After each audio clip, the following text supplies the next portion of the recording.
Alright, hello everyone. It's Thursday, as per usual. And as per usual, we're back with the MidWest F1 League. Tonight, as you can see, we're in Portugal, Portugal, with the Division 1 final race.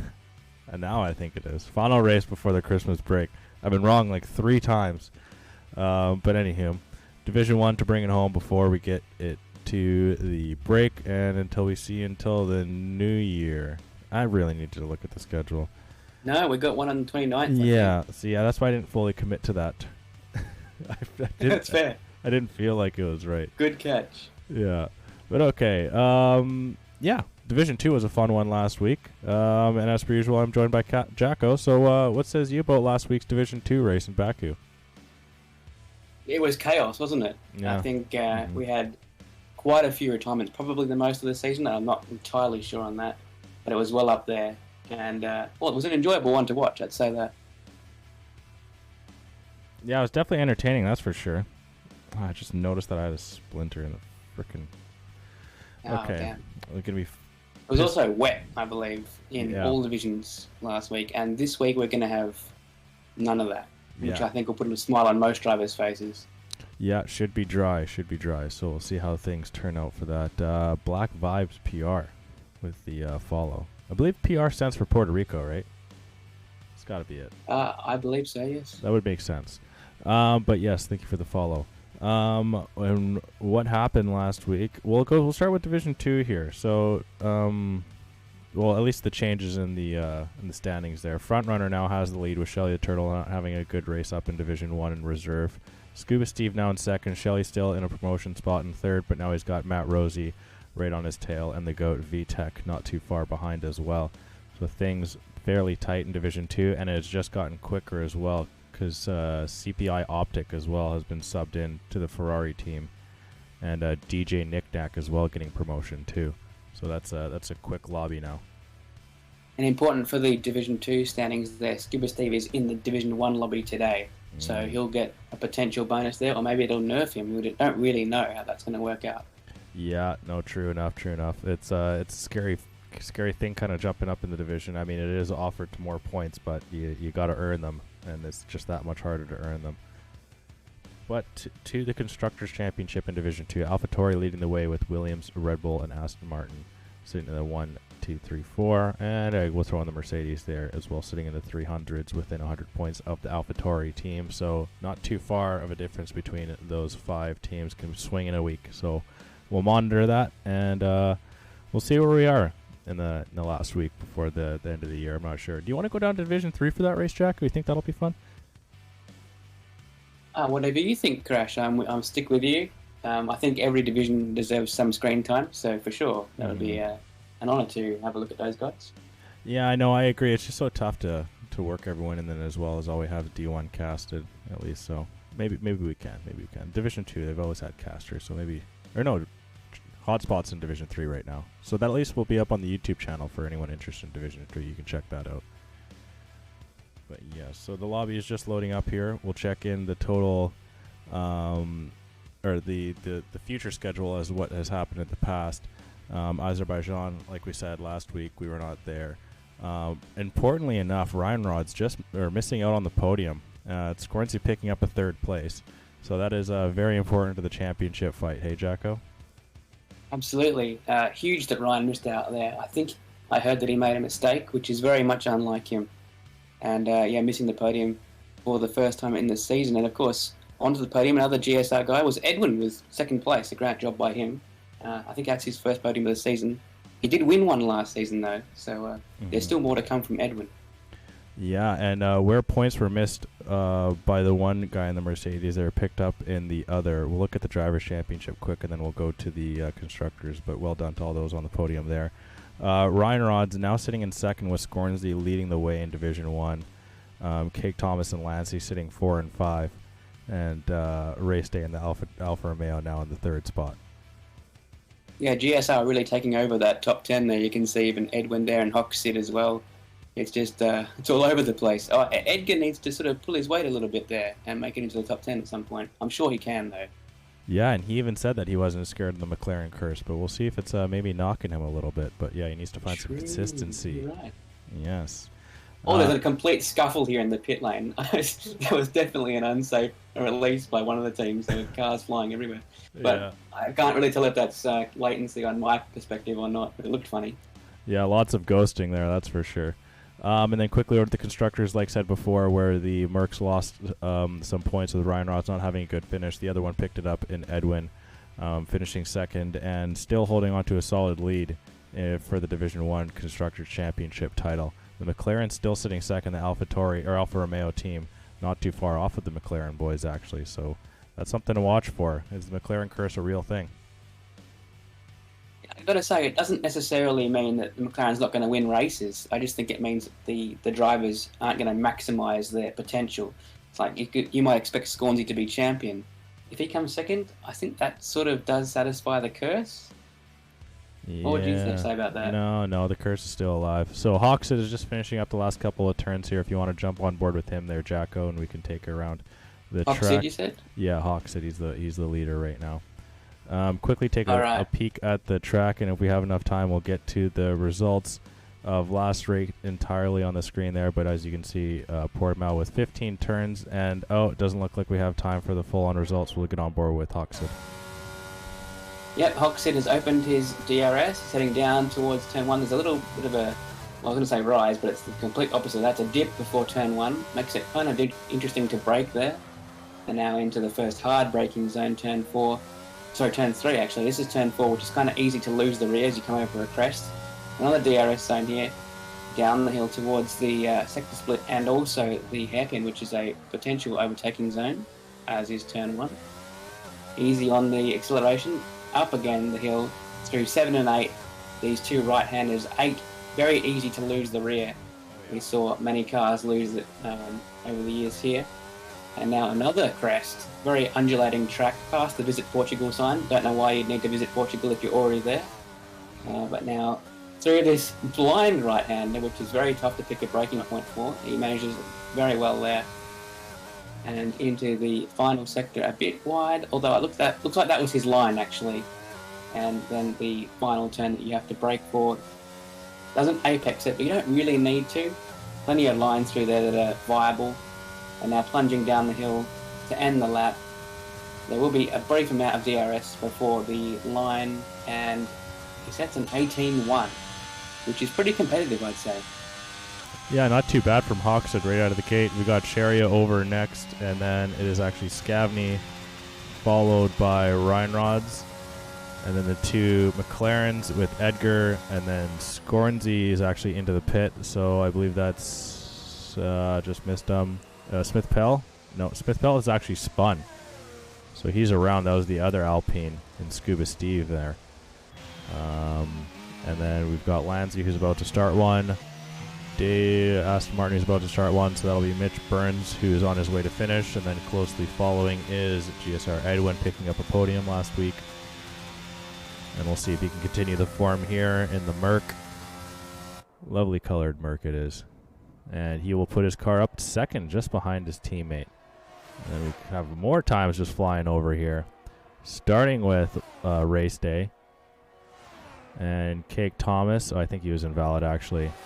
And then looks like Dusty Lusky is to start one. And now Smith Pell is finishing up the lap after spinning. And I think that's all we got for this moment here. Next one is Aero Racing. So my apologies there. I mistook which second it was, the second bracket in qualifying that was competitive. I thought it was an 18 that was going to be competitive. It's actually 17s. So Ryan Rods, just over a week ago, did a 17.5, which I thought might be beaten, and he has proven that, already beaten it, as has his teammate. We saw Scornsy back then do a 17.7, which he's yet to put a lap in, but I'm sure he can go quicker than so that's the sort of time we're looking at. Low 17s, possibly a 16 by the end of the session. Lansey going fifth, just pushing back Aero Racing design. We've got the two Red Bulls. Cake did invalid. Or actually, I believe Lightwork is invalid. So it's Cake, then, unless race day, he retried there. And he will improve up into third. Cake into 9th, Impossible into 11th, and Dusty into 11th, pushing Impossible back. And then Dace, the only person on a flyer, and he's just finishing up the last couple turns here. But now this was the race a couple years ago where Stroll lost his braking, wasn't it? And he flew across into the wall. I believe so, yes. And that was kind of emulated by Jin, I think, a couple of seasons ago in our league. Was it, Mike? I think you might be right. I think he made contact with someone, not necessarily his fault, and then got shot across the infield and smacked into someone else. Yeah. So we got a full lap of Scornsy here, which I'm going to ride on board with. I think he's the only man on a proper hop lap. I think everyone else is on their way in. So this would be a good tell of how quick he is. Going purple through Sector 1. We'll see how believable that is. You never know with this game. Indeed, it looks pretty nice through the hairpin. You've got a bit of curb there, which I'm not sure will have helped his acceleration, but it seems fine. Nicely on the racing line through 7 and 8. Does it keep the rear in check? Yes is the answer. So looking pretty tidy through the hard part of the track. Now we're into the, well, this is still difficult, but not quite as difficult to manage. And then nails that section as well. So this will be a quick Sector 2, I believe, from the McLaren driver. Quite a few yellows in Sector 2. We had an Alpine, a Merc, or a McLaren, and a Red Bull all pulled off at the side. The whole sector was yellow at one point. Yeah, I can see that. There's an Aston Martin in front, but I don't think it will be troubling Scornsy whatsoever here. He'll finish this lap.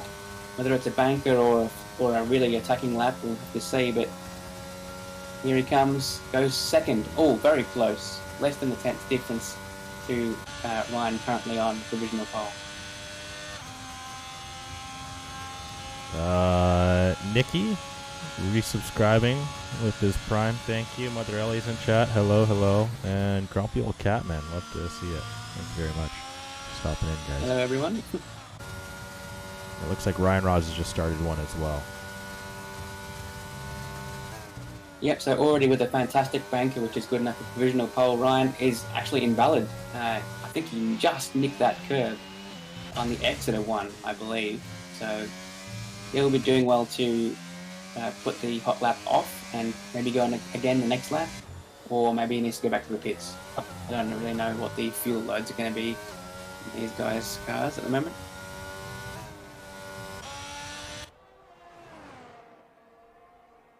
I'm also looking at Lanzi there with an 18-0. I expect Lanzi to challenge for this race because, again, I'm not sure if we're supposed to mention other leagues in this, but so many of these drivers were in that other league I was talking about in Portugal last week, including Ryan Rodds, including Scornsy. But Lanzi was the one who was victorious. So he's got form here, and he's been just getting quicker and quicker over the last few months and weeks. So I'd say Lanzi looks to probably move up the grid by the end of this session. His teammate Sharia couldn't improve at all. Edgar's over the line, and he does just jump up a couple spots into 4th. And of course, Scornsy doesn't show GSR in his name there, but he is a member, so that's the top 5 locked out currently by GSR. Yeah.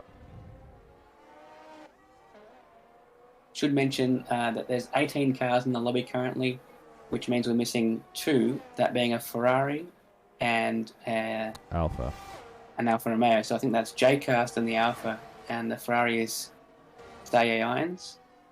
Yes, I believe so. Who just recently got promoted up. Yeah, okay, that's unfortunate for both those teams. But then again, if you're Dusty and if you are the other Alfa Romeo, there will be no stacking, which is always a good thing if there's safety cars. So we'll see what Light can do. He's just finishing up Sector 1. I'll have to keep an eye on him at the end of Sector 2 there.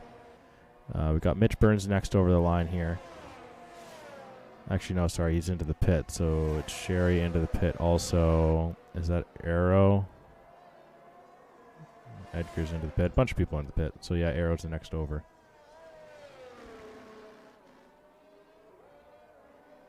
Yeah, surprisingly lackluster session so far from the Aston Martin team. We're of course accustomed to seeing both of them up the front at some points in the race. Hopefully they've got time. They've got 7 minutes to rectify that situation, but light work actually without a time currently. He's coming towards the end of his lap. Not sure what happened earlier in the session for him to not have one. Maybe he just chose not to run an extra set of softs. Oh, loses it actually, coming down the hill quite violently, but no wall to greet his car. So at least he still has some time to potentially set some form of lap or enter the pits now, presumably. Smith Pell also without a lap. Looks like he just entered the pits, so something similar has befallen the Alpine. Well, no, actually. That was another car in front of his pit box. I'm not sure if he's actually left the pits yet. Race day now going into the mix there, breaking up the GSR as much as he can into the the second row in fourth place right now. Let's see what Cake can do. He's the leader of the hot laps right now. Quite a few drivers into the pit, or in the pit, that is. Navigates turn 8 fairly well. We'll see if things change with that turn as the race goes on. Is there much of a difference between race 8 in this game versus last game? Because I remember last game it was fairly slippery. It was rough to get through. Did you say turn 8? Sorry? Yes. I missed that. Yeah, turn 8 I think was much more slippery last game. It still has the potential to spin you if you're not careful enough, but I think it's slightly more manageable on this game, for sure. Gotcha. Okay, so Cake Thomas currently sitting in 11th right now, trying to improve on that time. He's going to actually doesn't feel like he would have, and he's going to bomb into the pit last second. I think Scornsy might be up though, and he doesn't need much time in order to overtake Ryan Rods for pole. He's just coming through the last few corners right now, plunging down the hill that caught light work out a few minutes ago. And across the line finds a good margin, 2/10 plus, and almost a 16 there.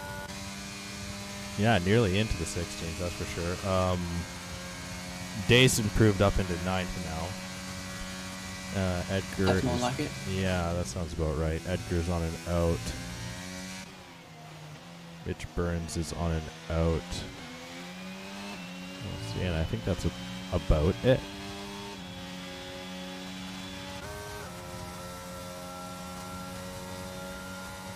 Let's see what Edgar can do here. Kind of anchoring this McLaren team right now. Cornsy's obviously putting in his shift, and they were teaming last season on Alpine. Both decided to jump ship to the Papaya Orange McLaren, trying to bring home that first Division 1 Constructors Championship, and right now he's off of his original time there, Edgar, so he needs to really try and find something here in Sector 2 and Sector 3.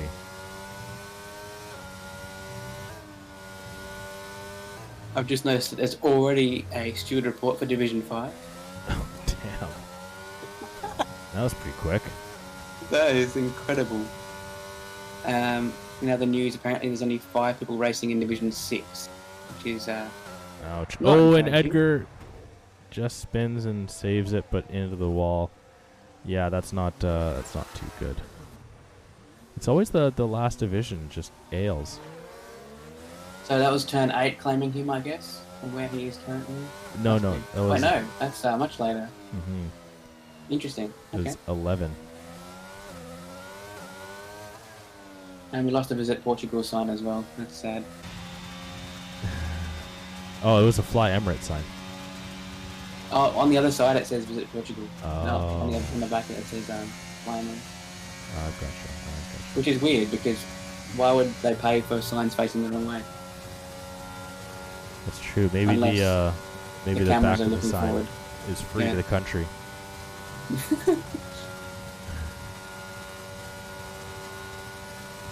see who we got here. Race day on and out. Looks like Scuba.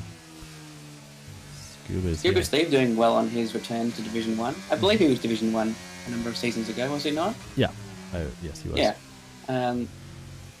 It's always nice to see Division 2 guys popping themselves up into the top 10. Mm-hmm. And, although we've seen him before, technically still a Division 2 driver, so good effort there in 7th currently. May even find some improvement here as he's coming towards the line now. Actually, he enters the pits. I believe Ryan Rod's the next one over the line here. He's coming through turn 11, where last time around we lost Edgar. Oxhead has rotated the Williams. That's turn 4, I believe. Yeah. Yeah, that one's a sneaky one as well, too. Yeah, there's a lot of unloaded corners where the car is so light coming over the crest, and yeah, 4, 8, and 11. Those are the ones you got to watch out for in particular. Even the last turn, apparently, which I hadn't considered as one that would be tricky before. Yes, Ryan Rods finds Ryan Rods. a very minuscule gap between the 16s and Scornsy's time, putting himself back on pole. Scornsy does have time to come back at that, though. Lancey's lining up his last one, as is Dusty Lusky. Dace, he as well is lining one up. We've got some Red Bull teamwork here. A little bit of a tow for Cake from Impossible. Hasn't been an Impossible season quite yet. No, but once again showing himself as one of the most helpful teammates has ever been. Oh, God. Giving a tow out. Been doing that for many seasons now. And even if he starts in, 17th or 18th by the end of the session, that might see him in good stead for making the point for hardest charger by the end of it. Many drivers down there that you expect to be much higher. Scavney, Smith, Pell, all in that 18-3 bracket with Bacon as well. Oh. Have to see. So it shows a purple sector 2 for Lancey, but I feel like we say that with every driver we come on to after He's sector 2 tenths 2. up, so this looks like it might fit in somewhere around 6th or 7th. So only getting either 1 or 2 positions. Unless he pulled out a blinder of a last sector, which is entirely possible. Yeah, just coming Lastly, over across the the line crest. comes the Haas, and moves up 1 position. Yeah, finds 7th place there. Light Work just starting his final attempt here. His teammate Dace will come over the line in 6th, a nice little improvement. Dusty Lusky will have one more retry here. I believe that's Cake now. And he stays in 13th, can't improve. His teammate Impossible just starting his final one. Is Scornsy just finishing up? Yeah, it looks like he is. He's done. This is not a quick lap at this point. And he'll come into the pit, yeah. Gave up on that one. Sideways Alfa Romeo there. That's unfortunate. Currently P4 won't find any further positions, I don't think. Scavney just improving up into 10th. We see Race Day into the pit. Aero Racing trying to put himself in the top 10 here. Pinning it to the floor, up over the crest and over the line, and we'll just get 10th with a 17.999. Nice. I love it. Well, the cutoff being exactly an 18.0 currently.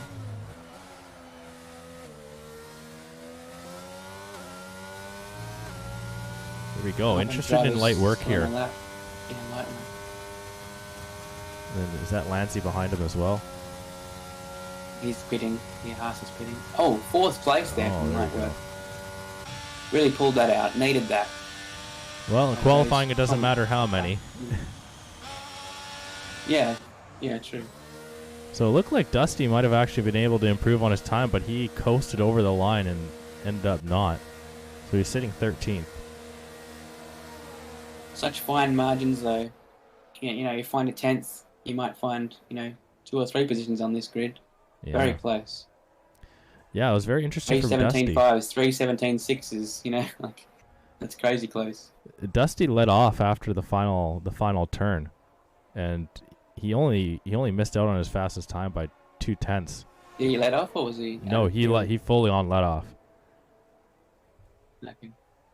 Yeah, it was interesting. I'm not sure. Maybe he's looking for that hardest charger. Didn't want to go too far up.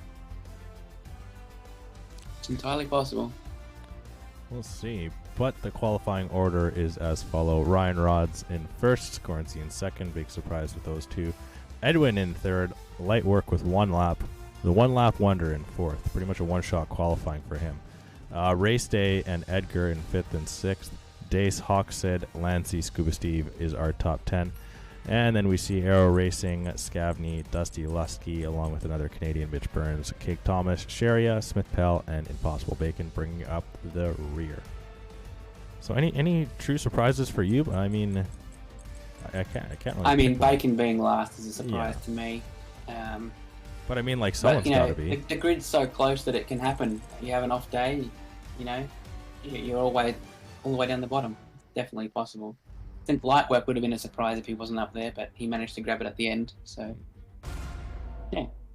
Maybe even a surprise. Session. Well, I mean, I was gonna say maybe even a surprise on how quality that one lap that he took was, but I mean, it's not really a surprise. We know how quick that guy is. No, I think light work with that banker probably would have been even higher again when he did his next lap. But these things happen. I think he may have decided either he had two failed runs or he saved a set of softs, which could come in handy by the end of the race if there's a late safety car. So we'll pay attention to that. But anywho, after the Christmas break, we are back in Monza with whatever division we decide, and it's the birthplace of speed. Is that the quote, or what's it exactly? Temple of Speed. Temple of Speed. Yes, thank you. I was kind of close. I knew I was in the ballpark. Oh, what's the weather for you today? Is it nice and is it cooler now, or is it still? It's nice. I don't need to have the fan on maximum. It's mid-20s, so I'd say it's like pretty much ideal. Yeah, that's not bad. Not too hot. It's absolutely fine. Yeah, we leveled out now. We're at about 5 degrees, so not too shabby. Yeah, okay. Okay, we go two different units there, but everyone can work that out, I guess. Yeah. Yeah. Oh, Mother Ellie's calling that we should have 2 weeks worth of breaks. Oh. Yeah, that has been a thing in the past in other leagues. I'm not sure that's ever been the case in MidWest. Actually, I think it was, at least in Season 2. Yeah. Because I remember having 2 weeks off then. But I think that the races fall so much in between Christmas and New Year's that it's kind of okay. If they both fell on the exact days, then that would be more of an issue, in my opinion. Yeah, but true. It kind of depends holidays, on the calendar, really. If you wanted to take a holiday, that would be kind of tough, though. Yeah, no, for sure. Have you ever taken a holiday out of town? Oh yeah, big time. But it's been a while. Been to Europe, been to for Christmas? the US. Yeah. Oh, cool. Well, because don't forget that the Christmas holidays are the longest holidays for Australians.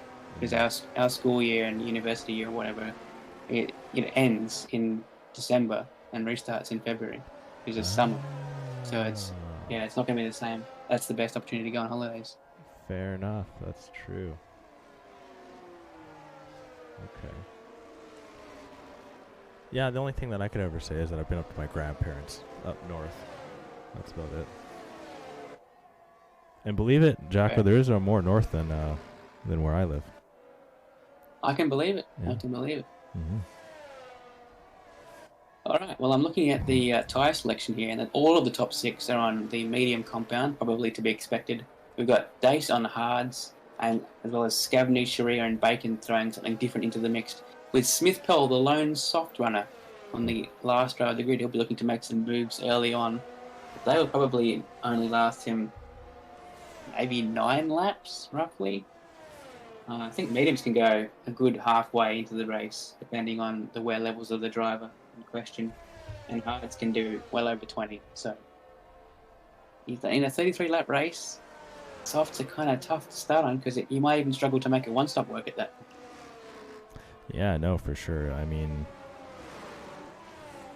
he's just got to baby the hards, and maybe a safety car would help. But yeah, it'd be very interesting. It doesn't seem like the softs are pulled out in this game much compared to last game. That's for sure. Yeah, obviously it's very helpful that you don't need to start on your qualifying tyre. Yes, that's true. True. Yeah. Yeah, I guess that really changes things. Oh, early. Well, you guys trying to get too big of an advantage there on the starting block. We've got some serious angles on some of these dudes, including Scornsey on the front row. But the lights are all on, and off we go. Looks like Ryan has got a good start there and will lead comfortably into turn 1. We've got challenging for P3 there in the background. Looks like there was no contact so far, although, as I say that, Smith Pell has seems to have had an issue there. I'm not sure if he was involved with other cars or not. The softs have not worked for him so far. Further issues now for, I think it's Aero, facing the incorrect direction at turn 4. Ooh. Light work. It goes a little bit too deep into that, and he creates a big pile up in behind with everyone having to check that turn. Got a piece of race day and kind of nudged him out. Jeez. Cake almost got swiped, but thankfully for all involved, looks like Al managed to continue going the correct direction. Yeah, no, that was very, maybe a little bit too much there. Cake's made an absolute hatful of positions. He's up 7 positions already. Oh my goodness. Fantastic start from the Red Bull man. Bacon also making 4 positions, so Red Bull making 11 in total. Crazy start from that team. Yeah, nowhere and even above 1 other than the Red Bulls. But I think absolutely right. It's got to, I imagine, had something to do with light work getting a piece of race day, because that held up everyone. And yeah, I think there's damage for Hoxid. Yeah, he's going to enter the pits, as is a car Scuba. very close behind him. Scuba Steve almost punting him into the pit lane. Ooh, and race day's down the inside line here onto turn 1. Edgar in defense working around the outside, but Race Day's got the shorter way through. But Edgar's not giving way, and he's going to swing back around and up through turn 4. He's going to reclaim that position. But now Race Day is just sitting right in the back of his gearbox, and Edgar closes the door and swings out, with Race Day still trying to nip that position. But Edgar fighting very hard to hold on to 5th place. Lancy and Dace are working into a tussle here as well. These two are wheel to wheel. Dace on the disadvantage, being on the hards, but he doesn't show it there as he swings around the outside and reclaims 8th place. Yeah, 2 great pieces of racing there. Fantastic car placement from Edgar, firstly, and now Lanzy and Dace going side by side. I think Lanzy was smart to back out of that, because you can be chopped off even by accident by the car on the outside there. And he's managed that kind of well. Stay in the race, that's the only way to get good points. Although it does seem like he's struggling a little bit, so is there potentially damage on the hards that we haven't picked up on? Because there's a big queue behind him, and Dave seems to be sort of extending that gap in front. Yeah, slowly, that's for sure. Scornsy picking up fastest lap, as those two are within a quarter of a second. We'll jump on board with these two up at the front, and a little bit of a peak there. Yeah, Lancy is peeling into the pit lane, so definitely damage. You don't want to be coming off mediums after only 2 laps, so yeah, that's really scuppered his chances. Aero's done a 360 on his way towards not pitting. That was interesting. He was just checking if anyone was behind. Now, last time there was a race that I watched at this track involving Scornsy, he could not pass cars on the main straight for the life of him. So he may have fixed his setup for this occasion. I really hope that's the case, because he was just understeering down the hill in the last corner, and then he just couldn't pass in a straight line. So we'll see if that's changed now, because this is the first lap with DRS, and he is well within the second of the race lead. And in fact, the cars behind are not. So he won't be challenged from behind. He can concentrate on the Mercedes in front. Yeah, Ryan Rods has not used a lick of that energy deployment there. Also going purple through Sector 2.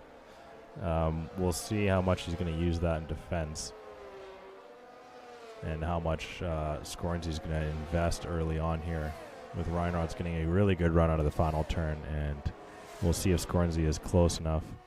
Not even deploying the ERS is Scornsy, and it doesn't look like he's going to have a bite here into turn 1, but a man that might is Race Day on Edgar once again, as these two guys are going to come back at it. Race Day has dumped the battery already. We're only on lap 4. And once again, down the inside line, and we now see Edgar trying to fight around the outside, and it might be deja vu, but no. Race Day trying to close the door and will shut it, pulling up in 5th place. Does go off the track a little bit. That should be a warning, but he'll take the position in the end. Yeah, once again, great spatial awareness. Oh, what happened with Scornsy and Ryan Rods? Yeah, missed that. I have no idea, actually. Could have been a mistake. Could have been a move while I was watching the battle for 5th. I would not have predicted something to happen at that point of the track. I mean, it could have been the hairpin with DRS. It could have been a mistake. Don't know. That's unfortunate. Maybe Ryan got a little bit of a tail whip out of turn 4, and then Scornsy was able to pounce into the... I'm just making stuff up, but no clue. But all we do know now... now... until we ask one of them post-race. supposing one of them at least makes it to the podium. It looks like that might be the case. Motherelli's claiming that Ryan lagged. Oh, okay. He lagged off track, and then Scornsey went through. We won't repeat exactly what Motherelli said, but yeah. Sure. All right. Well, Ryan now looks to regain the lead. In fact, Edwin has caught up as well, so it would suggest that they both lost a little bit of time. At least Ryan lost a lot of time there in that exchange. All I can say, the one thing that I can say here, Jacko, about Motherelli's comment there, is that the Motherelli mute button is looking far more attractive at this point. I'm not going to comment on that. I don't know what's going to happen if I do. Smith Pell's worked himself back up into 11th, and of course, as I say that in immediately gets overtaken. Yeah, instantly gets a little bit of tail whip, and then overtaken by Scavney. Yeah, that was. No, I didn't even finish my sentence before that happened. Like, now, do you honestly, truly believe in the broadcasting curse? Like, it's actually a thing. Well, you know, I'm not a superstitious guy, but I've heard of a lot of curses recently from the McLaren ones and the commentators. Obviously, that's an old thing that we all heard of before. Yeah. And there's a couple of other ones that I won't go into, but it seems more and more prevalent. So let's try and steer away from doing that, unless we really don't like a driver and just like, yeah, they're doing super well. Oh, God. Ooh, that was very close. Ryan is right up the gearbox of Scornsey. Potentially a move into the hairpin is possible, but the preferred move is always into turn 1 at this track, although there's the defence offered from the race leader. A bit of a look around the outside, also a bit deep from the McLaren. Okay, no, not quite enough traction to pull alongside, but it's very close and tense between these two rivals. Was it the last 5 championships in Division 1 won by these two put together? Yeah, not much can separate these two, and it's already showing here. Have broken away from the Mercedes teammate there of Edwin. Edgar's not having too bad of a race right now, currently sitting in 6th, but he needs a little bit more if McLaren want to catch and overtake Mercedes to run into Scornsey's 6th straight Constructors' Championship. Crazy statistic that is. Absolute beast over these past few seasons. But it looks like there may be an opportunity now for the Mercedes to retake the lead. I believe he's close enough. This is within 4 tenths. He's electing not to use ERS, actually. Okay, maybe not then. It's very close. Did Scornsey use any? He's down around 27%. 50% for Ryan Rods on the battery front. So maybe just trying to load up a little more. It is possible. And it's a good idea to do so as well. It's as much of a chess match between these two guys when they're racing as it is just for speed. In which case, these two would be grandmasters. And I'd be the grandest. Okay.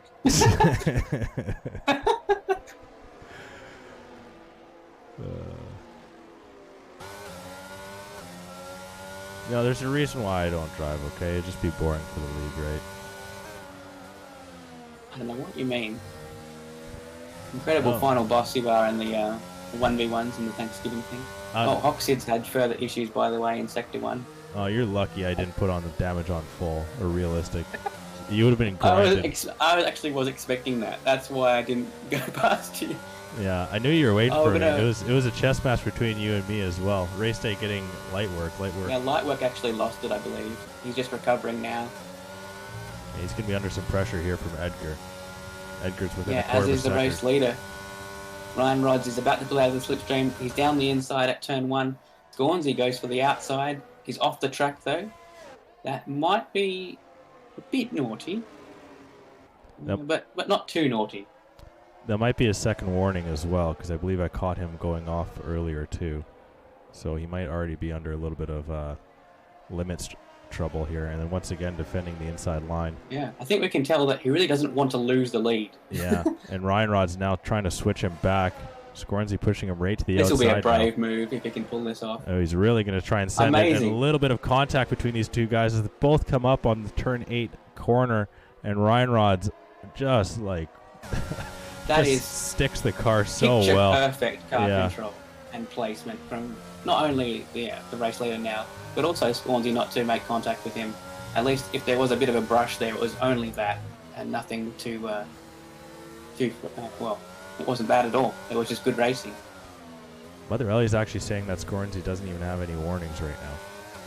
But yeah. Yeah, that can happen. If you go off the track like that and sort of lift a little bit, or stay off for a bit longer than just a quick off-on, it can happen that way that you don't get yourself a warning, which is always very helpful. Yeah, now, Scornsy's having a look here, but he's only got 3% battery.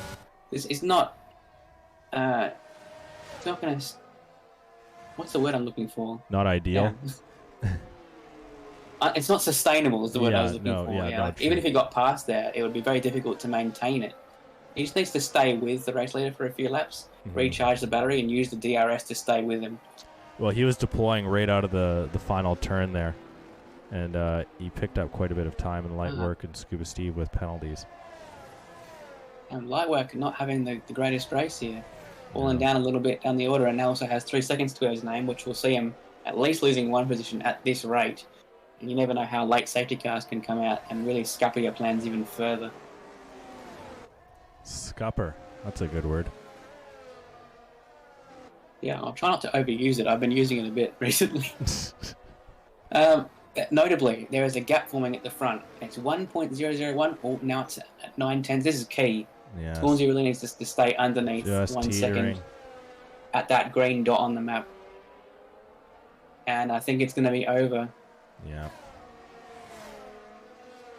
And they're both so low on the ERS. I think Ryan may have dumped the battery in order to make that happen, which is always a good play. Yeah, and Scornsy is just sucking wind for that battery, trying to pull it back up, and Ryan Rods is now just slowly increasing the time. Still fairly early. We're not even a full third of the way through the race, so still a lot to be had. We have seen it before where Scornsy finds figures it out mid-race and then looks virtually untouchable, but right now it's Ryan Rods in the lead, just sitting outside of DRS to Scornsy, and as well who's 2 seconds away from Ryan Rod's teammate in Edwin. This race has opened up quite a bit. Oh, he's lost it. Oh, Ryan's gone sideways and lost it. Exit of turn 8. Does not hit the barrier though. I believe he's lost position 2 as well. Yes. A rare mistake there from Ryan. Yeah. I was going to say it's very difficult to just quantify how difficult it is to run laps like this consistently at time trial mode almost. That's what you need to do to stay in front of rivals who are this quick. And it looks like a little bit over the edge of the limit there from Ryan Rods. Thankfully for him, does not find barrier, because that would have been complete curtains. Mother Ellie's saying that he's saying he lags like crazy, but that might have been another lag from Ryan Rods resulting in that. Yeah, possibly. I've not seen lag cause a spin before, but anything is possible. That Puerto Rican internet not helping. Oh yeah. Potentially there.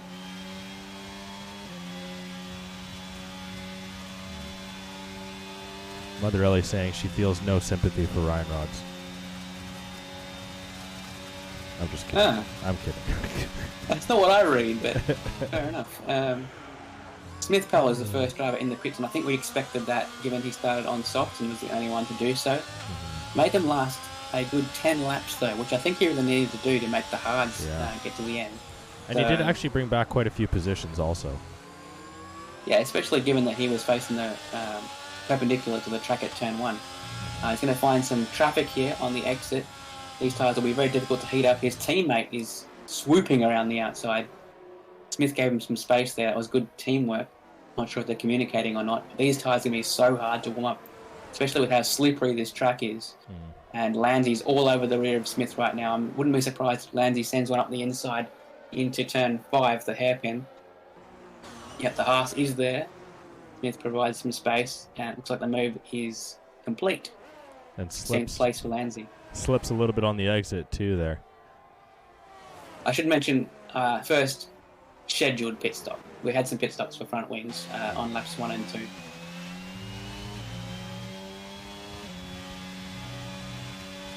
Yeah, but you pointing out earlier, Lancey having the form earlier on in another league, unfortunately not able to bring it to MidWest on this Thursday evening here.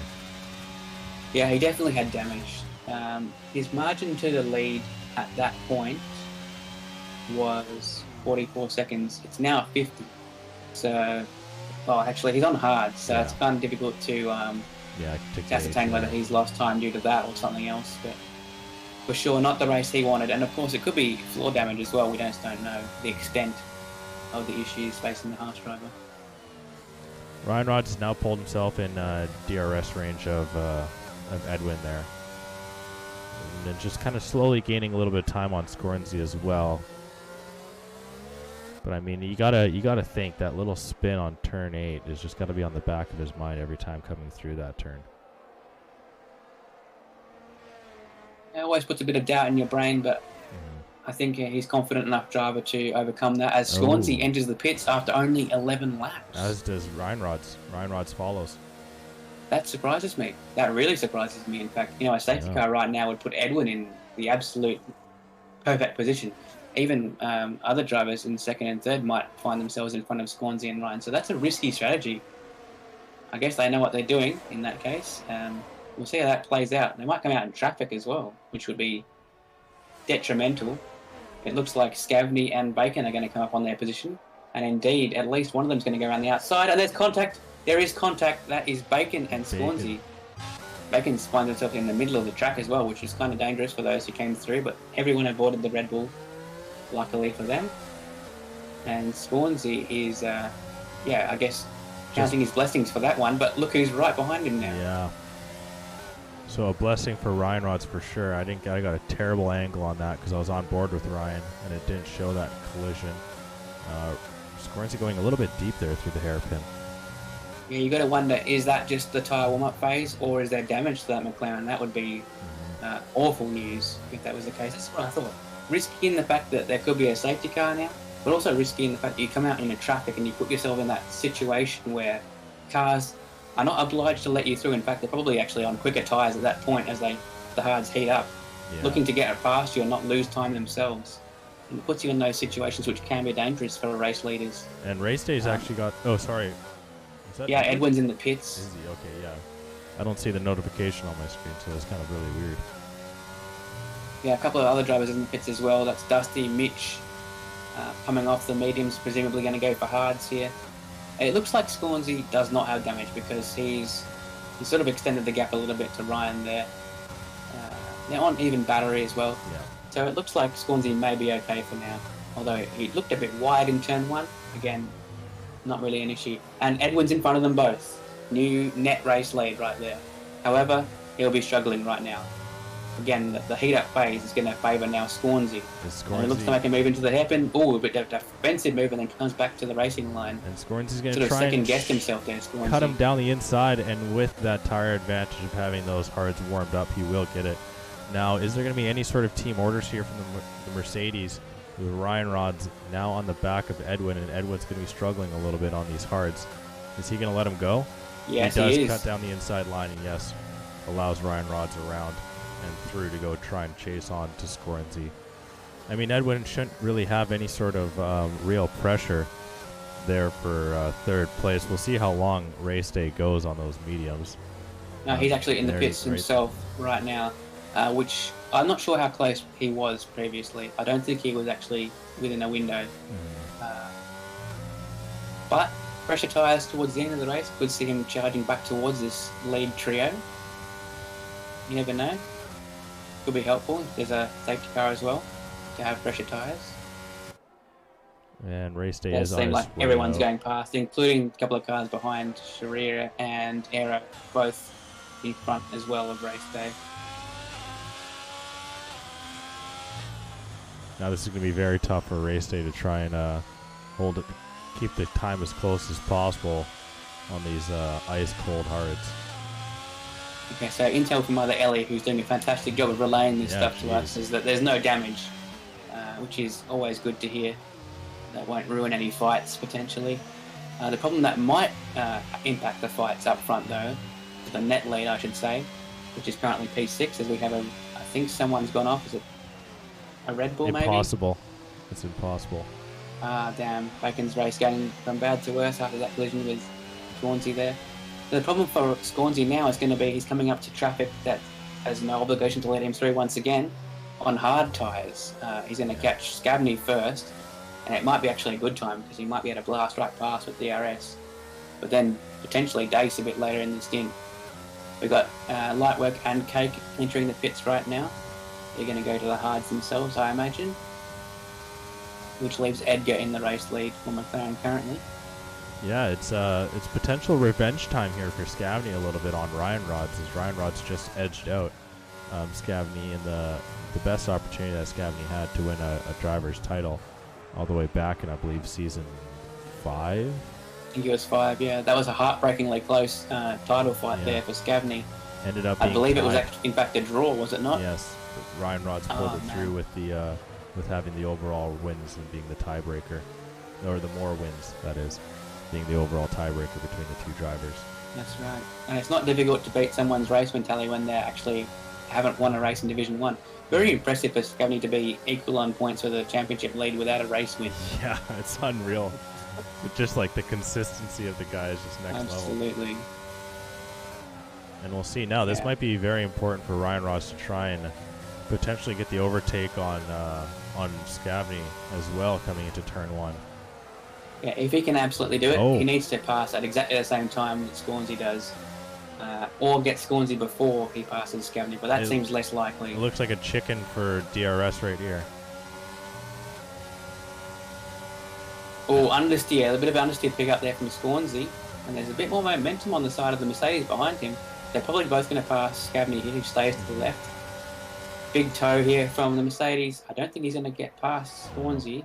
But it was important to stay with Scornsey. I think that was the main point that Ryan was trying to achieve there. And he does so. Edwin has fallen well outside of DRS, but he's looking to try and stay safe in that P3 position. I think he realises he wasn't going to challenge for the win. But yeah, just tries to stay safe. Scornsey at this point between these two drivers does have the advantage on DRS, and Edwin picking up a penalty, so that could, we'll see. In a really strange place to get a penalty. Yeah.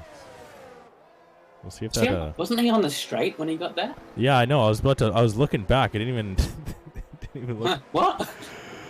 Oh, goodness. Maybe really trying to open up the line there for the hairpin of 5. He just goes to Spain briefly to get the widest line. Yeah, right. And, of course, Spain now being owned by Morocco, as well as Portugal. Oh!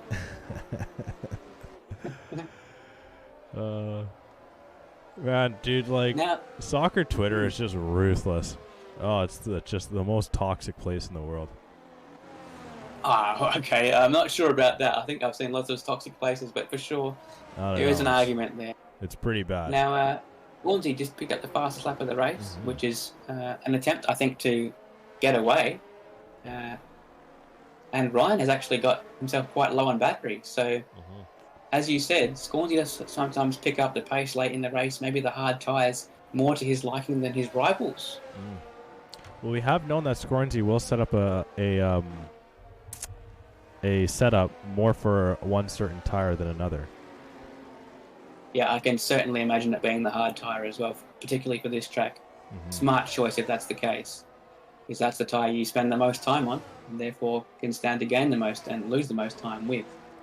Which increases but Ryan is still staying with him. The Grand Mastery chess battle that these two are having, if that is the case. Yeah, it's a tactic there. It's a good tactic as well. Now, I think it's impressive what Edgar's managing up front here. 17 laps so far on mediums. It's going to be at least 18. You're going to see if he peels into the pits here, but could he possibly go for softs? That would be wild if he tries it. He does not pit once again. And we did see Smith go 10 laps with an early spin. Yeah, if he pits next lap, he needs 14 laps on them, which I think is still quite difficult. But if he's got those this far, then let's not underestimate him. It's certainly possible. Yes. And with nothing but clean air in front and behind, I mean, he's just got to drive a safety car pace. Right now would be amazing for him, because he would lose less time in the pits, and the softs would not need to do as many green flag laps, obviously wearing themselves even more. Yes. So Edgar sort of playing himself into a niche set of circumstances which could see him vault up the positions onto the podium, maybe. Yeah, I mean, worth the try, definitely. Edwin now just clearing Scavney there for 5th place. So now he's going to work on trying to see what he can do. With the penalty, 6 seconds back to his teammate and the leader there, Scorenzi. So just trying to keep it clean here. We'll see if maybe he'll be under a little bit of pressure from Edgar later on. We've got 4 drivers yet to pit, and I think one likely to make a second pit stop, given how early Lanzi had to make that change of tyres and wing. But Dace is doing well up there in P2, looking for a similar strategy, maybe to the softs again, as Edgar. So I think you'd already be on the mediums if you plan to do that, and they both continue. Fastest lap again for Scornsey, but still finds himself with the Ryan Rods behind, bearing down on him within a second. Pit stop for Sharia now. I believe that will be for mediums. We've got an interesting little battle here between Lightwork and Race Day. Of course, Lightwork holding on to a penalty. And a little bit of mistake contact there from Ryan Rods. That might see the second blowout. No, not quite, but definitely a mistake in turn 4. Sorry, we got wheel to wheel here between Lightwork and Race Day, and Lightwork has got just ungodly amount of battery to deploy, and Race Day is going to try and launch down the inside line. These two made contact early on, so a little bit of revenge is trying to be had for Race Day to hold off Lightwork, but Lightwork, with all that ERS, is just, and we saw him a couple weeks ago last time we were watching, where he just started to dump the ERS and made up so much time. And we'll see. He might even be able to pull away here from Race Day. I mean, he's plugged into the mains at this point. That's how much ERS he's got. Oh, yeah. That's crazy. Mind you, Cape Thomas behind him's got 100%, so... right. Pit stop now for Edgar, race leader, into the pits. 20 laps on mediums. Super impressive, sorry. Dace follows him in, having been on hards. So, Will it be softs? It is the red marked soft for Edgar. And what's Dace going to do? If his wear is higher, which I imagine it is, it's mediums. Smart call from both of them, I believe. Yeah. Also, Scavney is the last driver to make his scheduled pit stop. Softs as well. Mediums. Race day still. There'll be hardly any warm-up phase for Edgar. He can get straight onto this. He's got 7 seconds to find in front, but that gap will come down fast, you'd imagine, and also a good shout fastest lap opportunity here for the McLaren. We should almost have like a drinking game. Once race day goes below 10%, we take a shot for every time it increases above 10%. I don't think we drink. So to ask the chat who are questioning this decision to go on softs for such a long stint, my notes for my level of wear say softs can go 9 laps. That's at the start of the race. At the end of the race, you can usually get 1 or 2 more out of them because there's less fuel in the car. And if you have better wear than me, for example, like Edgar has demonstrated, he can go quite far on mediums. I'd say it's possible, but he will be struggling. So I don't know if it's ideal for him, but I'd say it's possible to do without a puncture yet. And Dace might be under a little bit of pressure here from Cake. Cake starting to deploy a little bit of that battery, but Dace having a decent amount of his own. The lead battle still sitting with Ryan Rod's less than Scorenzy here on battery. So quite a few battles to kind of keep an eye on. And we've got from Dace to Dusty Lusky all within a second of each other. And Dusty just falls out. But this trio, and even quad, you could say, potentially have a tussle coming at some point. Yeah, they're actually in a good, Dace should get away from this group at some point because he's on fresher tyres, he's on softer tyres as well. Cake's also on fresher tyres and the two behind him with more ERS to play with, so you would imagine this group would separate themselves, but having the rear wing open for such a long portion of the lap will keep you with people, so it's feasible that they'll stay together.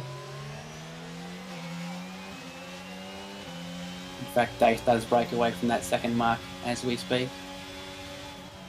Big gap to make up in front of him though, and it's on a soft runner, so I mean, if it keeps the pace up, they may drop off on Edgar up front, so it's always there to play for. keep your head down and find the gaps at the end of the race. You never know what can happen. Ryan Rod slowly getting that battery back to even to Scornsey here. Edgar, not surprisingly, taking fastest lap at this point. Ryan Rod's not having any sort of shout here into turn 5. Takes a little bit wider of a line, looks at a switchback here, and Scornsey maybe under a little bit of pressure. Actually on the outside though, so it will work for him. Cake Thomas and Mitch Burns swapping places in their Honda-powered vehicles, and round goes Cake. Yeah. I think there was contact, but it was very difficult to tell. He regains and a very tough forward spot momentum. for Cake. But he's going to be in the way here a little bit of Sharia. They're of course F2 teammates earlier in the week. Not working out there whatsoever for either of them. Ooh, Smith Pell and Mitch Burns here and down at turn 5. Mitch Burns just behind. Immediately coming back at Sharia as well.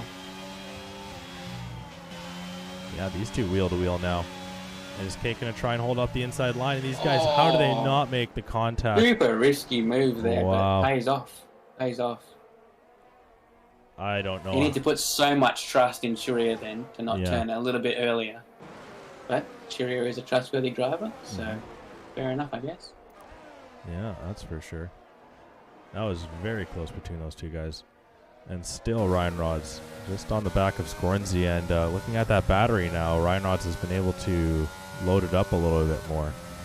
And I wonder if some of these drivers are struggling on fuel, because Aero is rolling off the throttle really early in braking zones. And he's not using ERS, which does use a bit more fuel. And he has the red fuel logo. So that might not be ideal for him. Yellow again, rolling off super early. And that is for Sharia? Yes, it is. Not sure what happened. happened. In the middle of the straight. Yeah. Maybe a little contact down the straight there? Question mark. That yes. is odd with a capital O. Race day still right on the back of light work. You know, if we were playing that drinking game, we'd be taking a shot right now, because that battery has just got to 11%. 13. This has to be a new record for so late in the race without a safety car for race day. 100%. Yes. Yeah. Oddly, this track last game was known for being an absolute drain on the battery. Even without deploying, you might find yourself losing a bit per lap depending on your driving style. So it's really impressive to me that you can actually have anywhere near 100% some of these drivers. And Edgar again now with another fastest lap, looking to lock that down, which is worth a point to him and his team. The gap in front is decreasing quite rapidly, but diminishing returns on that.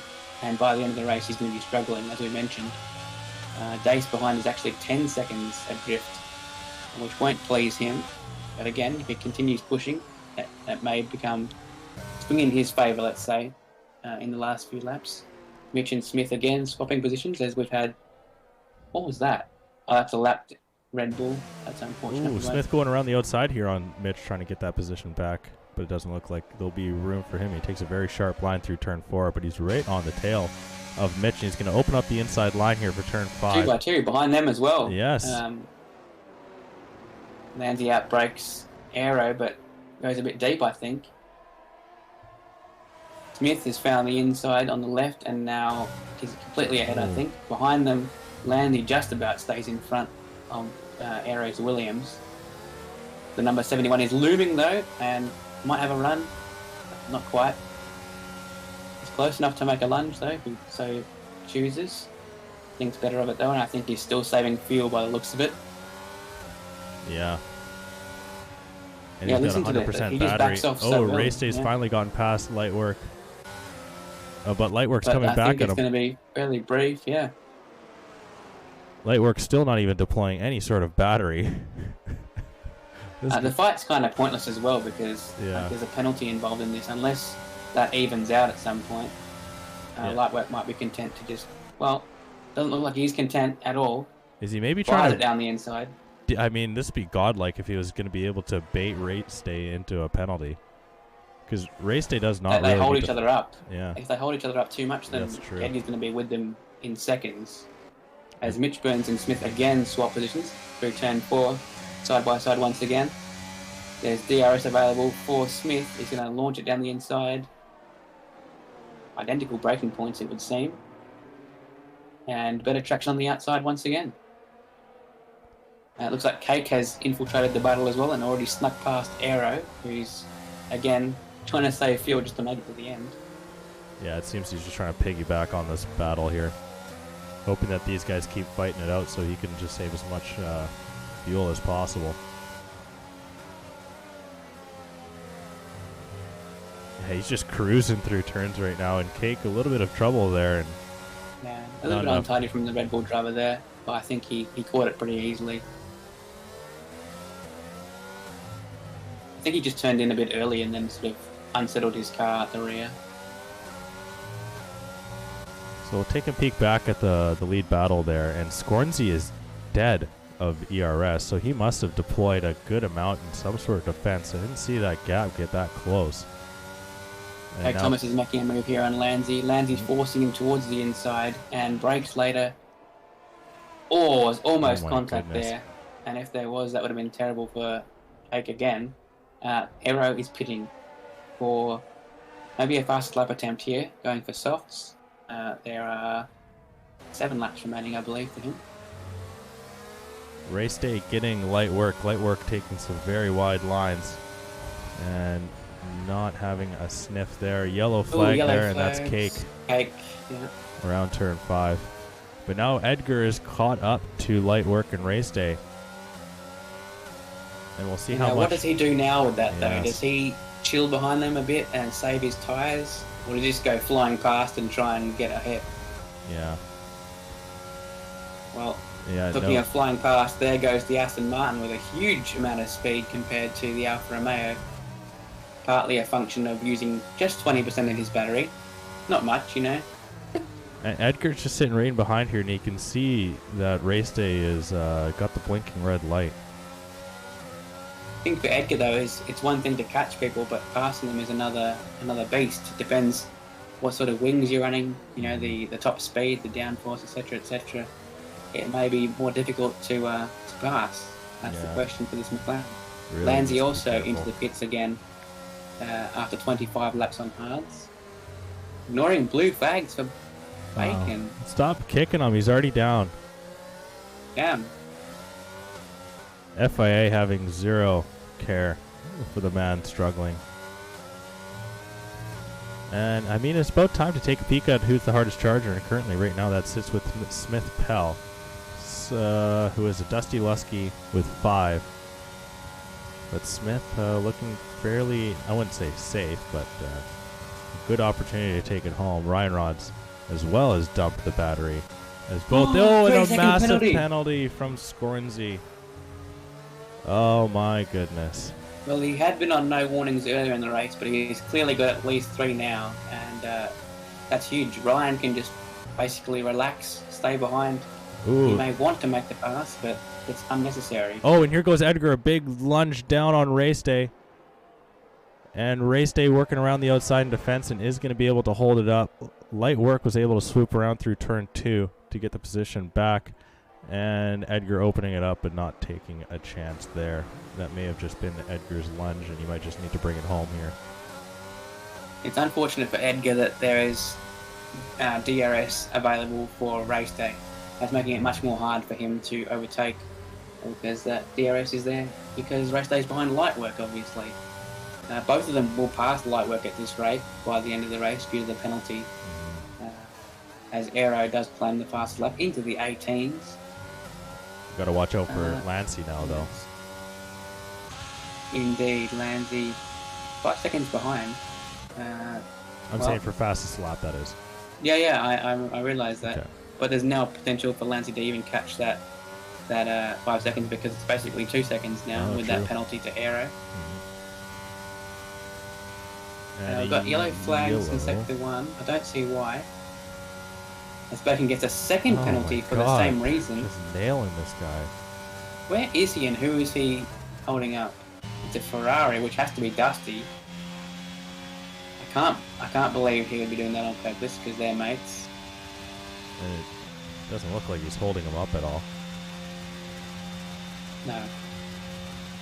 Ryan Rod's now, I was going to say very close to Scornsy, but he's actually 2.5 seconds ahead of Scornsy. That is. Just needs to bring this home. Well, we have a little bit of a second here. I'd like to see where Scornsy got these. Yeah, I think Bacon is actually on younger and softer tyres than the cars who are right behind him a lap up. So he'll probably be trying to escape, and has more pace in them. As he gets another one, please don't get disqualified, because that's a huge loss of points unnecessarily. Yeah, it's one of those unfortunate situations where you have the pace to be in front, but the game's like, bad boy, let them through. Yeah. And he's still not giving it up either. Yeah, I mean, you might as well let them through at this point, just in case you get disqualified, because that's a huge point loss. Yep. True enough.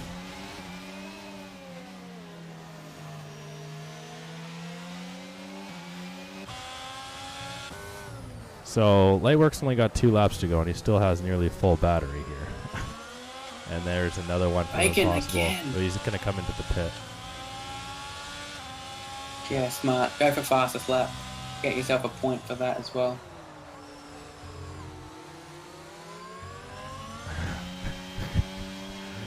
He's just getting nailed with the penalties, man. I feel bad. Same. Goodness. I mean, it won't affect his position, but still, it's not what you want to see. I could just... Oh, my God. That's okay. At least he's going to go for fastest lap and see what he can do here. Yeah.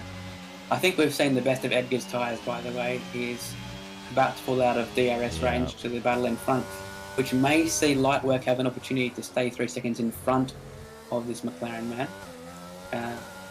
The question now is, can he continue with the tyres intact? He needs to complete 2 more laps and a corner without a puncture. Well, I mean, he can have a puncture late on if he wants, but as long as it doesn't spin him out or cost him 10 seconds to dace, he'll be fine. So this battle between Scavney and Dusty might be a little interesting here. Dusty on 17-lap-old hards, Scavney on 10-lap-old mediums. I mean, you'd imagine... Scavney was one that had the alternate strategy, didn't he? He started on the hards and now ends the race on mediums, so he'll be coming back at this group as Scuba Steve picks up a penalty. He's sort of fallen off there. Big ERS deployment Scavney, from Scavney, to get the move done. And we'll cleanly be able to get the car slowed down into turn 1. And now it's on Dusty to see if he can kind of reclaim that position as we're on lap 32 of 33. Ryan Rod's still sitting in second, but will get vaulted up into first with the penalties given out, or the penalty given out to Scornsy at the end. And a solid race from Edwin, just kind of flying under the radar a little bit there. Yeah, now Lightwork is actually broken away from race day as well, and he finds himself he's further than halfway fast eclipsing the penalty that he has. So I think that's his plan. Start deploying and basically bugger off. Yeah, it really looks like that's what's taking place here, and race day could not keep up with. Yeah, I mean he's out. My goodness. He's has no battery. He's deploying it before it's even there. He's 10 kilometers an hour slower on the straight, which is not going to help his chances of staying within 3 seconds. And Ryan Rod's picking up a penalty. Oh my goodness gracious. A crazy turn of events there. Swings and roundabouts. Have a look at these. They're both flashing as well. How the turntables have twisted. It's the last lap. He's done it on the last lap. Oh. That is absolutely rough. And they're coming up to the lapping of, I believe that is Scuba. In the chat, Mother Ellie's going crazy. Yes, and that's a good impression. There. I imagine that's exactly what she'd sound like. Oh goodness, but an unbelievable way to finish it. A very surprising and unfortunate penalty to Ryan Rods, and over the line will come Scornsy, picking up another win in his 5th podium in a row. Ryan Rods will sit second. His teammate will come over the line in 3rd place. And we got to keep an eye out on Light Work. He's got to try. No, it doesn't look like it's going to happen. Did absolutely dump that battery, and he comes over the line in 4th, but he should drop back into 5th. Race day just getting him. And Edgar with a bold strategy will not be able to catch onto light work at the end there, coming over the line in 6th. Dace finishing the Aston Martins both in the top 7. Scavney does get Dusty Lusky in the end and will come over as the front Alpha Tauri with Mitch Burns as well, getting a double top 10 for the Alpha Tauri team. So it seems like it's just, I mean, if you pick the, I mean, we could just teammate the Alfa Romeos and the Ferrari here, and then it just every team. There's only 5 teams that got top 10s if we did that. Very true, and I guess you could. They're both Ferrari-powered, Italy-based teams, so sure. I mean, at one point they had the same team principal too. True. If we take it one step further. Bacon, another 5-second penalty as he crosses the line. Did he get the fastest lap in the end? Good question. No, it looks like Arrow held off. Bacon wasn't even close. And Smith Cole did get 6 positions gained, which was the most of anyone for an extra point himself. Oh, thank you for the I think follow, he was 11th. guys. I didn't catch on that. Yeah. Perksy, Footy Dad, and F1 Infamous. Thank you very much for the follow. Appreciate that to you all 3. Yeah, so very impressive drive there from Edgar, making those softs last that long. I would have been interested, though, to see what would have happened if he'd have gone off those hards a bit earlier, because he was losing a lot of time on them. Gone to the mediums and just tried to attack into the top 5. I think it might have been possible, but it was always a good risk to take in case there was a safety car. Guernsey lifts another trophy on the podium. Never beat against him, even when it looks like it's not going to work out, and on the last lap, it worked out in his favour. Joining him on the podium, GSR stablemates, Ryan Rods and Edwin, and it's race day. Light work, Edgar, Dace, Scavney, Dusty and Mitch in the top 10, with Smith, Pell, Cake, Oxid, Aero, Landy, Scuba Steve, Sharia and Bacon rounding up the field. So that was a 10-point swing in that penalty there. If Ryan Rods held off for the win, then it would only have been a difference of 1 point between the 2 drivers, but now that vaults up to 16. Or no, 11. 11 is going to be the difference between Ryan Rods and Scorenzy at the end of this race, so really tough stuff there. But very well done race by both drivers, and hopefully we can get both of them in for the interview afterwards, as well as we're bringing in Smith Pell for the most positions gained.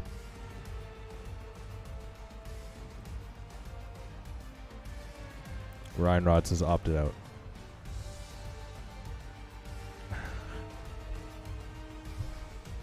Do you see the Div 1 chat? I'm here too. I'll have a look now.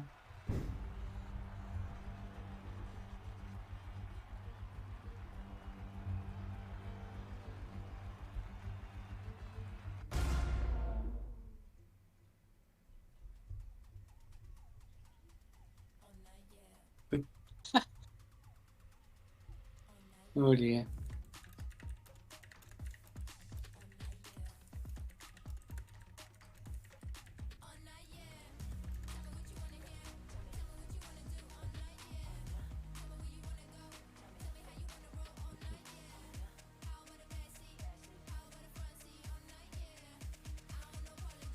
Do you like peanut butter cups, Jacko? Can't say I do. What? Dude, come on. No. We don't all like the same things. Oh, I've just seen footage of what happened to Sharia and how he ended up facing the incorrect direction on the main straight. And he has indeed tried to duck out of the slipstream of Cake, and Cake has moved at exactly the same time.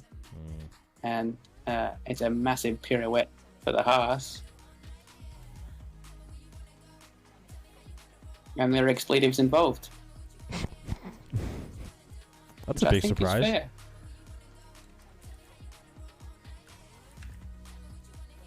So we'll see. I mean, Edwin is somewhat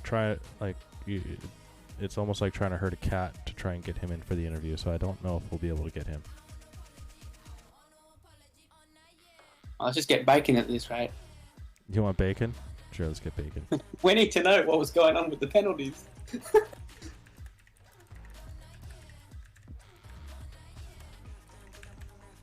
That will really confuse him if we tag him. No, it's good though. We can wish him a happy holidays and everything at least. Absolutely.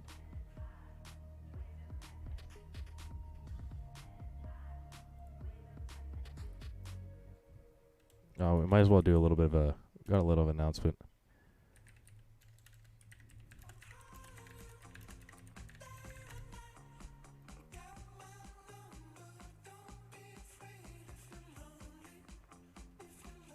I'll see. I'd like hotspot in here.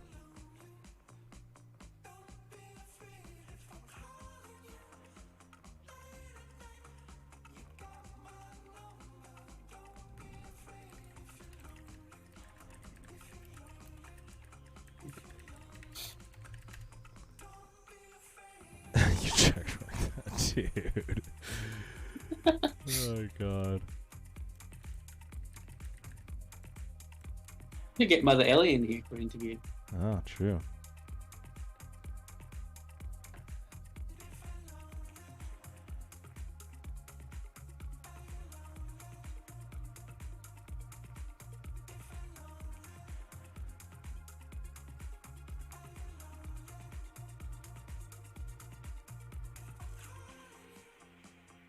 Where's hotspot?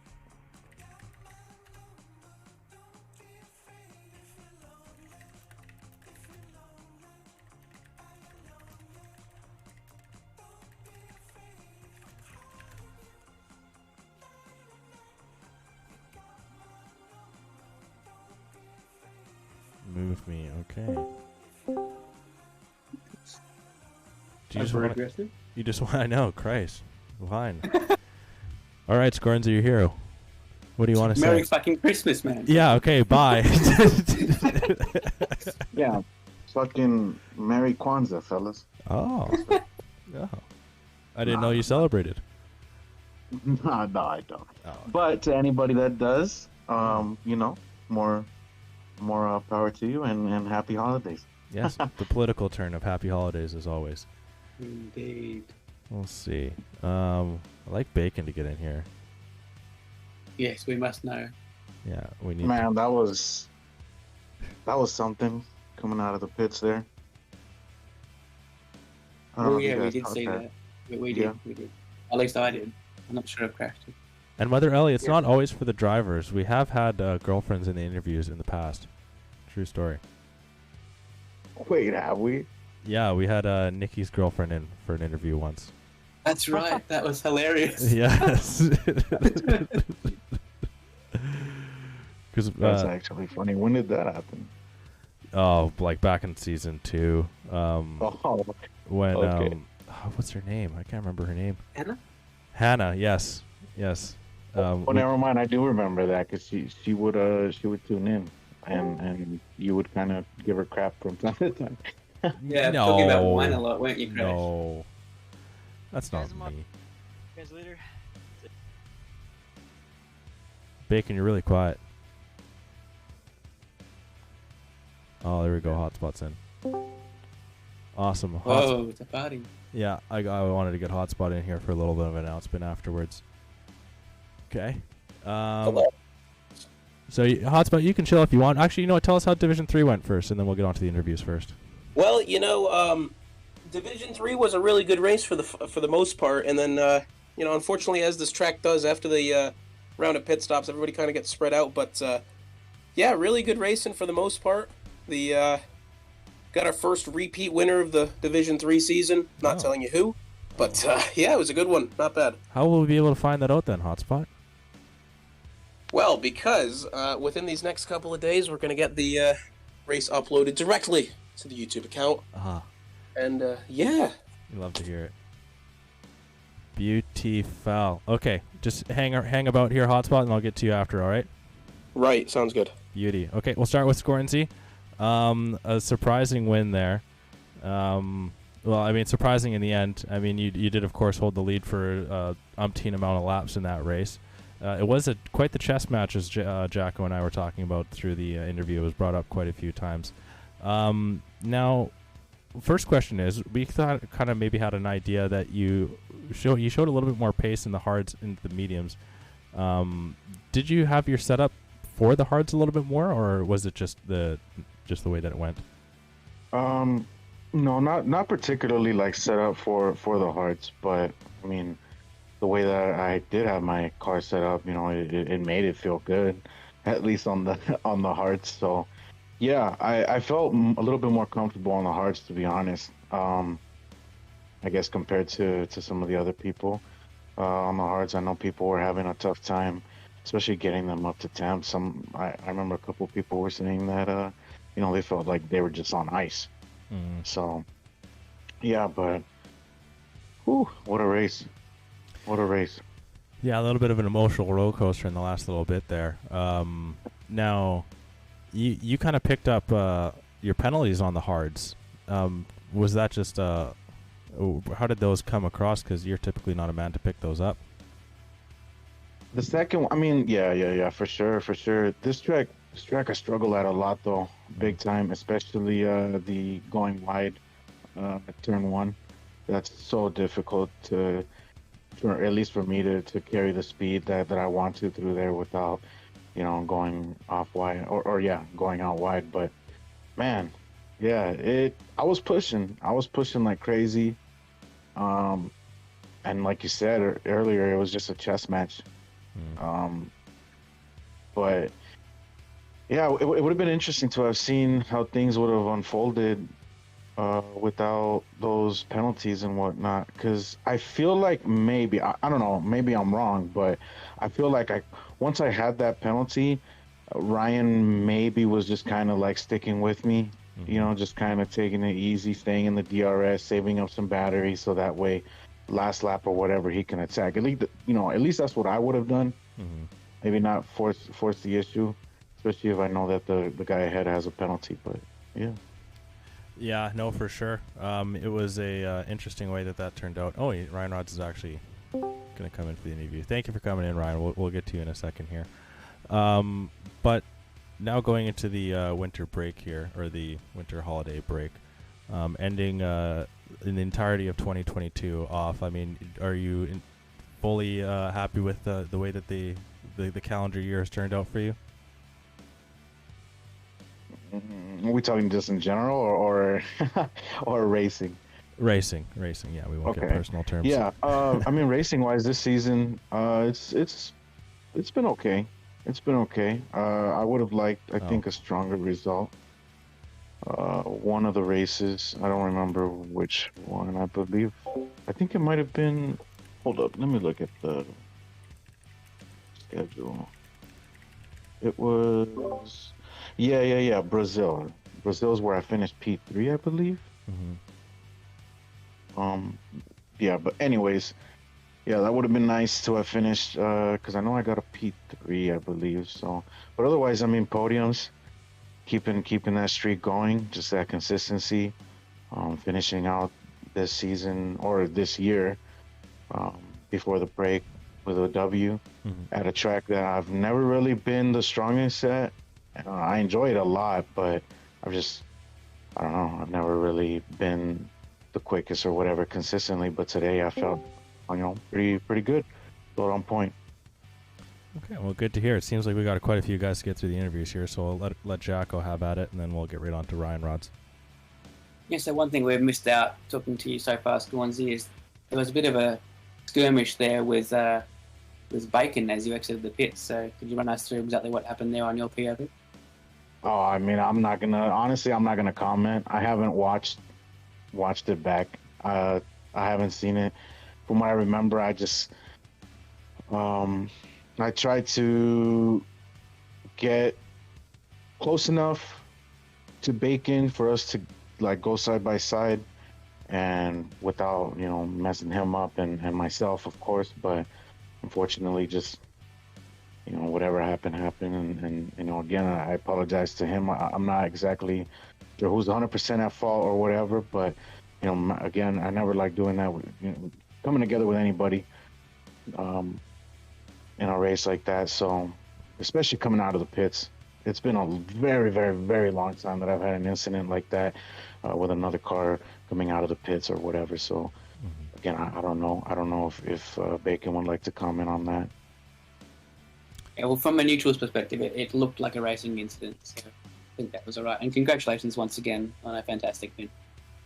Yeah, thank you, and massive congrats to the rest of the podium. Yes, very well said. Bacon, do you want to comment on that quickly? It seemed like you were ready Nope. there. Okay, sounds good. Okay. Ryan Rods, thank you very much for coming in for the interview, man. A rough way to end it, but I mean, overall, it was still a really good race. You go into the holiday break here, 11 points back of Scornsey here. I mean, obviously the swing is a little bit rough there, but the unfortunate race there that was in Baku, could you maybe fill us in a little bit of that, as Jacko and I weren't there. It is, of course, up on the YouTube channel, if you can there, Ryan. Yo, can you hear me all right? Yeah, you're good. Okay. Baku, it was all going well, and then I missed a breaking point because I was like putting away the MFD, and then lost a ton of positions. And then a safety car came out with Edwin in front of me, so we both pitted. We double stacked. Lost a lot of positions. Then it started to rain. Then I had it come together with Shelly. It was just very bad after that point. Okay. So kind of a similar question here to you that I asked Gornsey there. I don't know if you caught that, but I mean, in a whole, the calendar year of 2022 for your racing here in Midwest, I mean, I'd chalk it up to bad luck. Do you agree? Bad luck? Yes. You just had some unfortunate luck that went your way. When? Well, I mean, in Baku, and then you had a couple of unfortunate circumstances leading to Scornsey's title last season. So it wasn't really luck. It was just my mistakes. I tried to give benefit of doubt. You heard it. You saw it. But that's okay. I mean, fair enough, though. I mean, what do you think that you can do to try and better that then? Well, I don't know. It's just being better in the moment, because I certainly have the pace. I just have to be more consistent, and the pace I deliver in practices, put it together in the actual race, because somehow I just keep bottling up like every single race. No, fair enough. I mean, it just comes with time. I mean, you've done it before. You're two-time champion. Maybe a little bit of the yips is at play here, but do you feel like maybe a new calendar year might be a little bit of a face wash for you to try and help you kind of release that mojo? Maybe. I don't know. I don't really believe in that shit, but if it helps, it will help. I don't know. Yeah, I just want to win and do better. No, fair enough. I mean, yeah, simple as that. Jacko, what says you? I think I've touched on a lot of the things that sort of occurred, at least in this race. But focusing on, I think, the positive things, I think the team looks really good, and we saw a display of teamwork there from Edwin as well. So maybe you'd comment on how the dynamic is in Mercedes, and the fact that it looked like there was some team orders in there working well for you, staying with Scornsey in that middle portion of the race. Yeah, there was a point where he came out in front, then he had a little battle with Scornsey, and like he was on cold tires, so he knew that I was gonna be faster for that lap, and he just let me through so I could just keep out on the Scornsey. But sadly, I couldn't deliver on that favor he did to me. And I'm guessing that you were content to stay behind without having a penalty up until the last lap. That was your plan, I'm guessing, rather than having to go fast for the lead on track. I mean, I wanted to win on track, because you never know. He might have gotten a penalty when he had that incident coming out of the pits.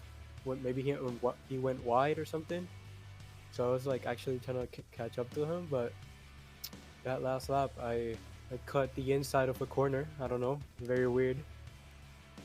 But yeah, I hope maybe it can be like argumented, I guess.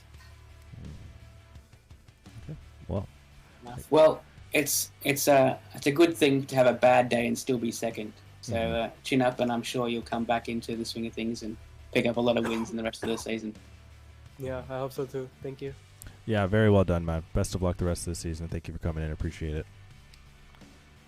Okay, on to the third man on the podium, Edwin. Thank you very much for popping in. I appreciate this. Now, you kind of had a little bit of a race on your own, but still a very high quality one there. Good stuff, guys. Sorry. Crash? Oh no, Crash was muted. Ah. Sorry about that. Okay, let's try that again. All right, Edwin. So the third man on the podium there, a very consistent and well-raced race from beginning to end. I mean, didn't have the pace exactly for Ryan Rodds and Scornsey, but you have to be content with how you finished here, another podium, and producing well to the Mercedes team. And so I guess is your number one goal here to try and produce as much points to try and bring home that Constructors' Championship for Mercedes here? Yeah, I mean, my only goal is to help, Ryan to get helps if I can, and then try to win the constructors. That's the goal here right now. So how many other have you won constructors in other leagues before? Yeah, I have won constructors and drivers, but I mean, not with people like these two monsters in front. They are in a different level from me, and I have to admit that. No, fair enough. Fair enough. I mean, you're definitely carrying the load here. A solid podium from you last week, and then another one here. I mean, you still gotta feel a proper amount of confidence after bringing home a podium for yourself and for the team last week, and then backing it up with another one here. I mean, a good little form to go into the winter break, eh? Yep. Hopefully, I'm performing better than last season. More consistent this one, so I'm happy with that. Yeah, no, very good. Very good. Jacko, anything before I steal all the questions again? Yeah, I mean, I think Edwin's selling himself short there. Very impressive, at least the last two races, both podiums, of course. A previous race winner last season in this division. So I imagine Edwin, you target maybe 1 or 2 race wins in the remainder of this season. That's some proper gas. I mean, if I can, I mean, yeah, but seeing the pace that these two have, it's gonna be very hard for me. But I mean, I will definitely try each race for a win. But it's gonna be hard. Well, If there's anyone that can do it, I'm sure you can. There might be races where Ryan and Scornsey get a bit too close to each other. And you might be the man to pounce if that's possible. But congratulations once again on another podium.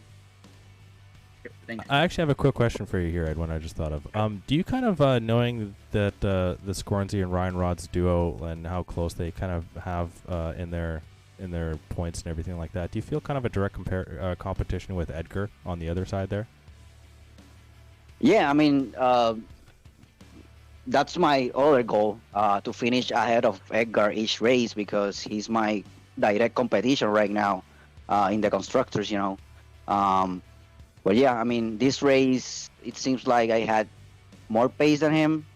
My only goal was to do a good quali and a good race, and I mean, the first laps, I knew I had more pace than race day and light work, so I did, my best to get out of the ERS, and Edgar was behind those two. So yeah, I mean, that's my other goal. Try to beat Edgar in each race. Awesome. Thank you very much. Very well said. Appreciate it.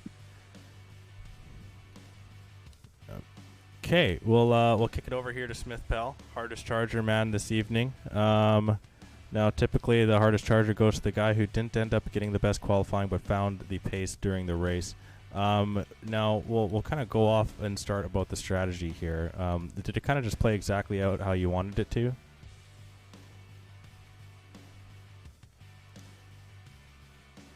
Smith?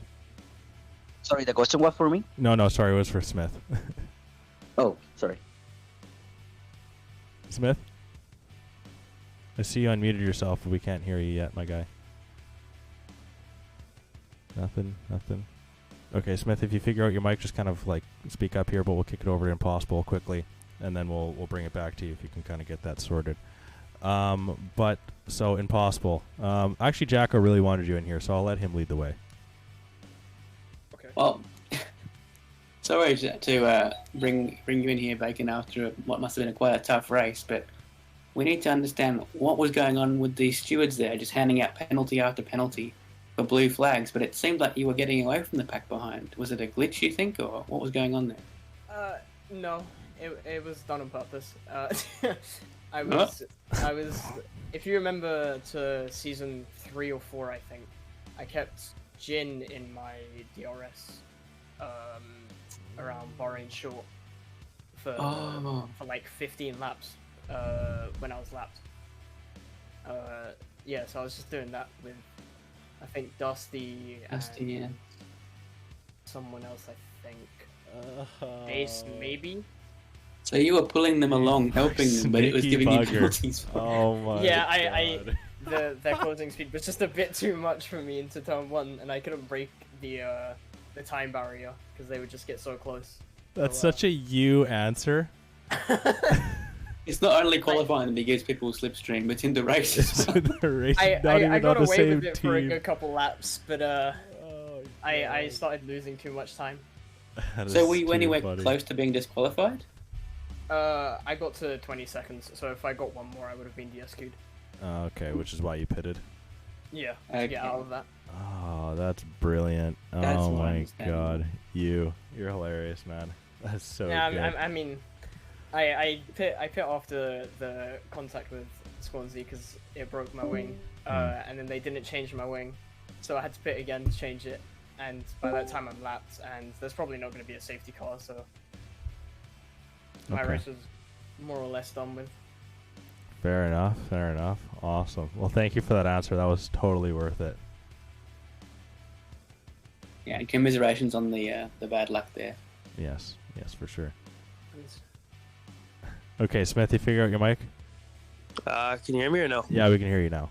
There we go. Okay, beautiful. So we'll kind of just reiterate that question that I had for you earlier there.